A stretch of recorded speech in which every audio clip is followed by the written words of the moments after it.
This is, though, NASA's last shuttle launch, whenever it does happen, whether it's today, tomorrow, or even perhaps next week. And NASA is facing a fair amount of criticism for shutting down the space shuttle program without having anything yet to replace it. Joining us this morning, one of those critics, former NASA administrator Mike Griffin. Good to have you with us this morning. Erica, good to be here. Thank you. This is a tough thing for you to launch because you've said all along there's no reason we should end the shuttle program without this backup in place. Well, we have a $75 billion space station that needs periodic support, crew rotation, supplies, experiments up and down, and ending the shuttle program with nothing to come afterward, I think is bad policy. I don't think we can blame NASA, though. NASA takes its direction from the administration. So a lot of politicking here, and that's what I've heard from a lot of folks and a lot of former astronauts and astronauts I've been speaking with over the last few weeks. When you look at, though, what will happen, because the shuttle program is ending no matter what. So this is what we have now. The plan, of course, is to send astronauts up on the Soyuz, up to the International Space Station. Do you have any concern about what happens if there's a problem there? Well, sure. The Soyuz is a great system. Our Russian partners have built a system that has stood the test of time. But it has had failures, just as our own space shuttle has had failures.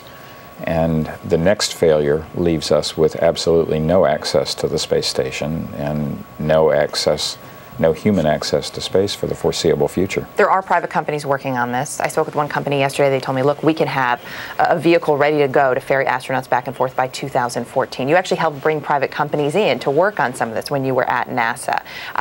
Is that still a viable option? I mean, is that something that you look at and say, okay, it may not be great, but this could still keep Americans in space? Well, sure, it's a viable option when it materializes. But to me, this is a little bit like the old joke about rock climbing, is you don't let go of one handhold until you're sure you have another.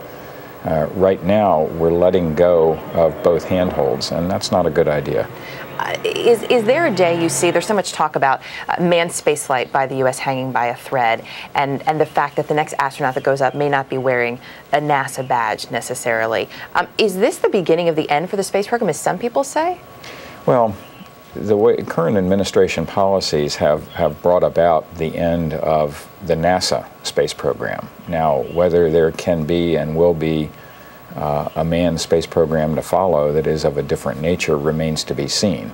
But what we have done with the decisions that have been made is effectively we have ended the NASA space program as you've known it for 50 years. All right. Mike, good to have you with us this morning. We'll be watching with you this morning to see what happens with this launch and, of course, talking to you about the future as we continue on. Thanks very much. Thank you, Erica. Good to be here.